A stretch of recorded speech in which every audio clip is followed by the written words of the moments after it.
So this morning we're out at Stonebarrow for a Trust 10 event, which is a 10k around a National Trust property, and today it is Golden Cap. So I think you might not be able to see it, but behind me, think about there, is Golden Cap, which will eventually go up. It's a figure of 8 course, and eventually, yeah, there's quite a lot of elevation in this one. So I've done Trust 10 before, and this is the first one that I'm doing over at Stonebarrow.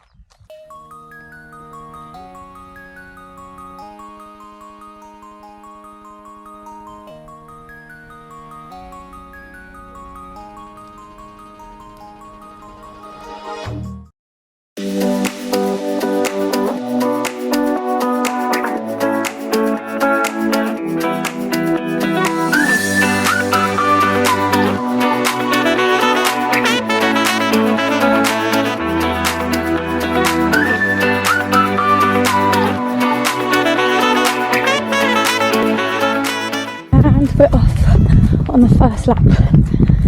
So you kind of start by the radar centre, have your briefing there, and then walk down a little bit further to start. So we started just after 9 o'clock and we're all off on the paths. It's a figure of 8 like I said before, and you go up Golden Cap round and then back along the coast path. So on some field trails to start with, and it should be very nice.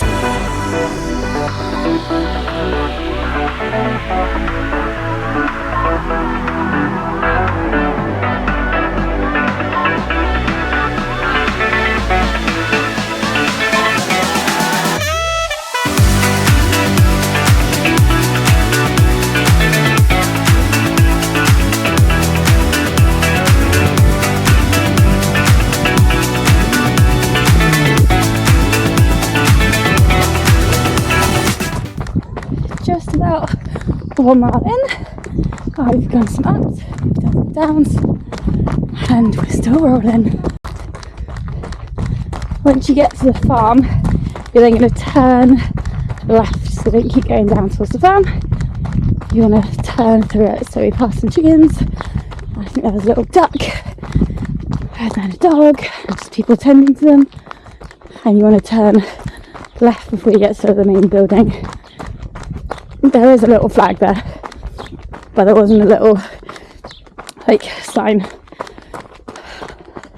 so it can take you a while to find.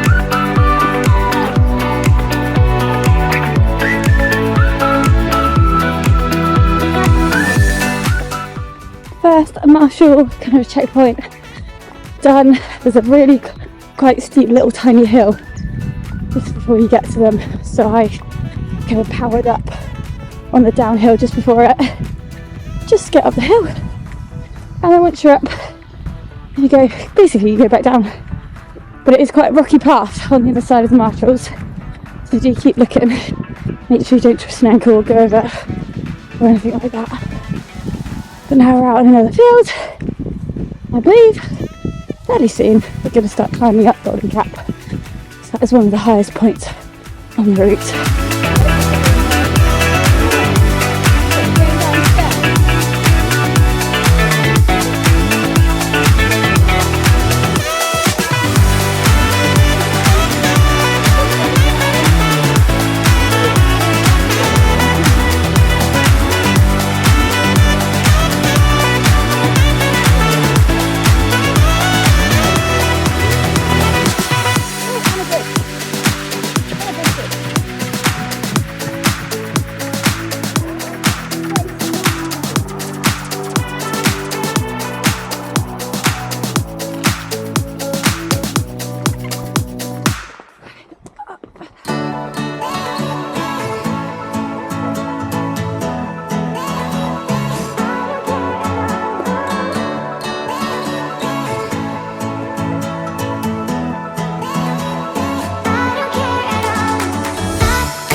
what should be the final ascent to the top of Golden Cap. It feels like we've been climbing forever now. And to anyone who's run it, you know, I take my hat off, it's very tough. It's steps most of the way. I think I've been climbing about a mile at least by now. And today the sun has come out, so that makes it really lovely views, but it means you're also very hot. So just taking it all nice and steady. Today is genuinely just about being outside, so no time pressure. And that's one thing about the Trust 10 runs, is they don't time you, so you time it yourself if you want to. If not, it's just making sure everyone's back.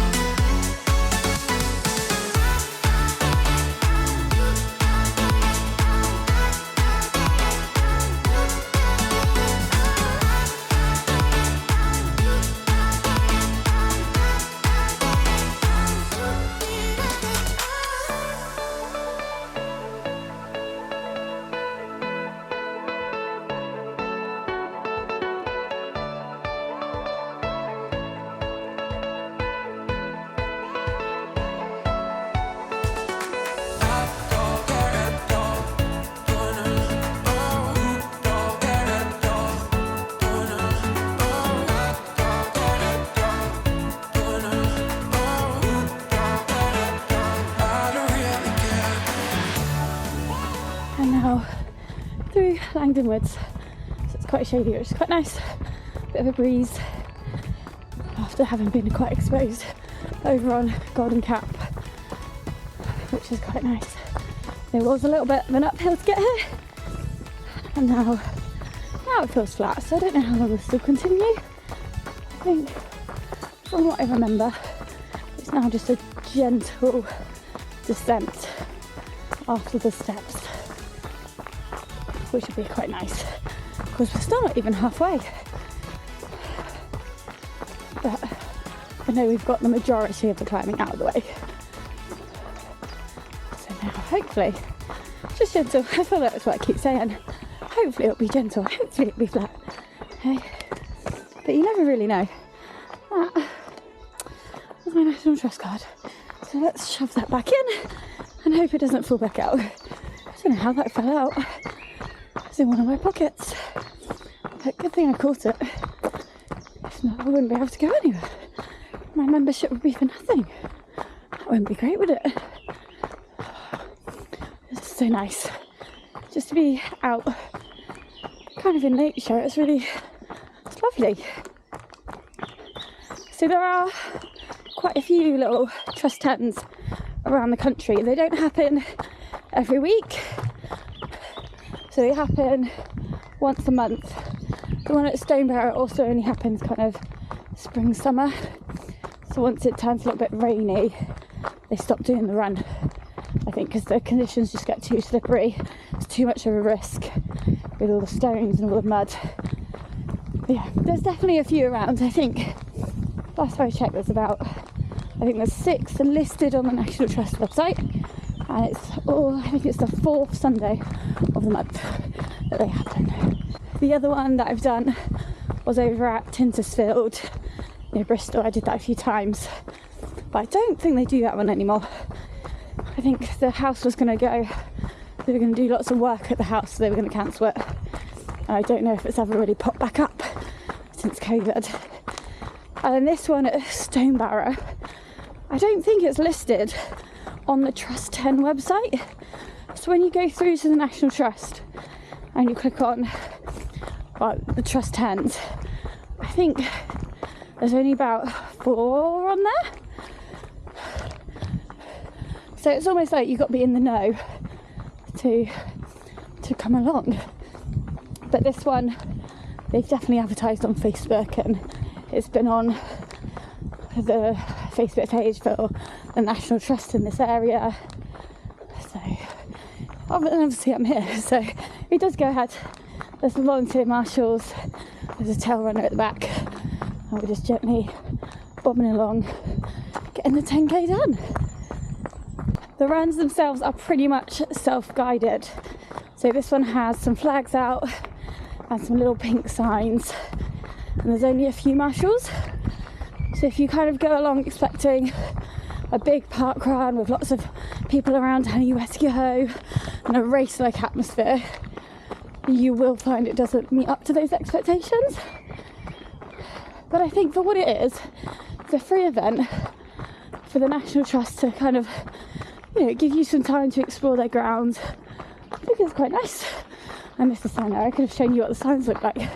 Well, there's one coming up here on the other side of the car park, so I'll show you that.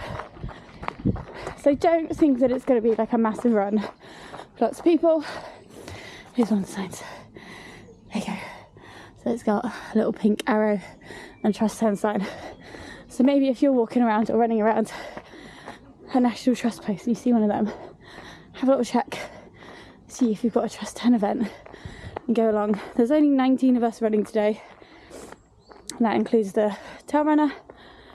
So it's a nice and small kind of, like I said, just a nice lovely little event to go along. I think in a world where we all feel like we need to pay for events and do events every weekend, you know, having something that's free that kind of gets you a little bit out of your comfort zone and just your local area as well, because this isn't too local to us. It's the closest kind of towards Devon that you can go, but it's still not far out of area.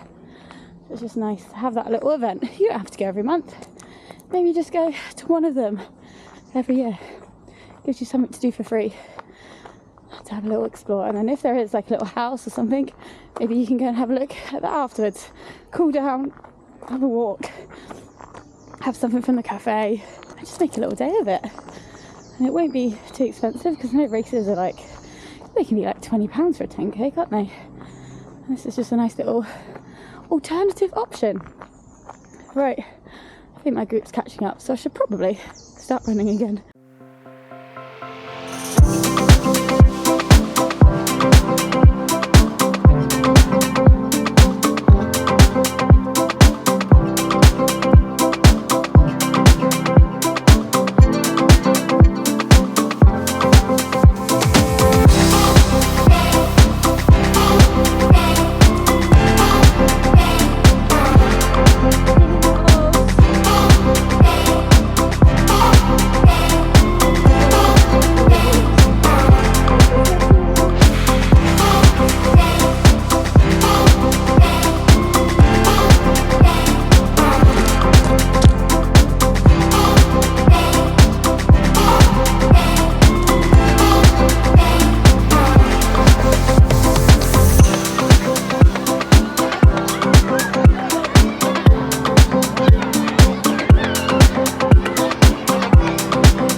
First loop is complete, so now I've just got the little loop to get us back to the start.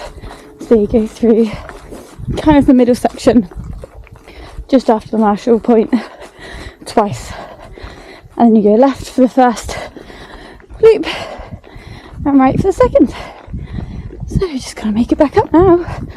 So my watch says I've done about 8k, but I'm a little bit ahead because I did a couple of runs back to the group, so I'm a little bit further. Not by much, just by about 500 metres, because most of the time I've just been opening the gates and waiting on the other side for them instead of doing extra running.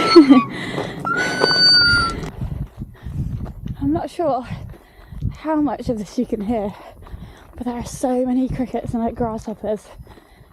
Can you hear them? Ooh. Just making loads of noise on this part there. I think it's just because it's so sunny. They're like, woo, let's come and make some sound. It's been a lovely route. Quite a lot of it has actually been quite shaded. I thought the wood section wasn't that long. Turned out to be quite long. And then there was even more shade afterwards. So that's quite nice. I think next month though, it'll be so hot. So that'll be what, end of July. And then they do it in August as well. It'll be so hot. Okay. But we for today are almost over. I'm at nearly 9k. Just running along the coast path. Which the sea is just behind you guys on the other side. There's so many butterflies as well. So if you want to, you know, have a run out in nature, definitely come down. Even if you don't do the event, just come down and follow the signs. You can do the route all on your own. Obviously it's just that little figure of 8 that you've got to be mindful of, that you change direction. Right, which way am I going now? I think I keep going. Ooh, no sign there. Ooh. I'll just stick here for a second. Don't want to go too far down. Maybe I went the wrong way. So if I'm right, I'll finish just over there. So we've got a little tiny loop to go to get us to the car park, and then a little run up from there to get to the finish. And then we'll be done. Another Sunday run ticked off. What, have you guys ever tried Trust 10, or are there any other free running events in your local area where you can just kind of turn up and run? Maybe Forestry Commission have set up a route in one of their spaces. I think there's a few in a forest near us that you can just run because the routes are marked out anytime you want. So it probably seems a little bit overkill me running in this little kind of water jacket, but honestly having water today has been really, really good. It's just so hot to kind of run without anything. Like, whilst the distance is only 10k, with the heat you do want to keep hydrating. I think if not, I'd be an even bigger mess right now than I am with that elevation as well. And we've still not stopped. Still a bit more to get up to the start again. So carry what you need. It might seem a little bit excessive, but I feel like everyone should much rather have it when they need it and don't want it than not have it and then need it.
Finish line is just ahead, so the big pink sign with National Trust on it.